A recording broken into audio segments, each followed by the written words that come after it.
Tak. Tak, děkujeme. Další dáma, zase ruce dám, tak, můžeš komentovat. Ježíš, Justin Bieber je tady. Tak, další, dáma číslo 3. To je nějaký nedochůdče. Dobře, dáma číslo 4.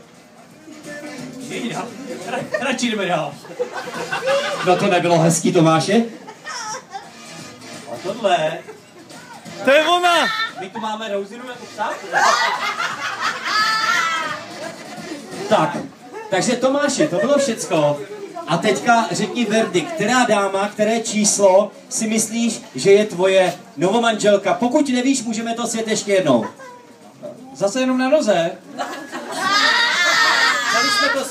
Vzali jsme to zprava doleva, od 1 do 5. Už víš, která dáma je tvoje manželka?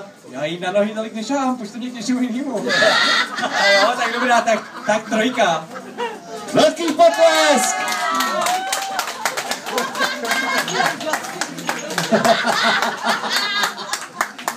Tak, dámy a pánové, my to na konečku otočíme.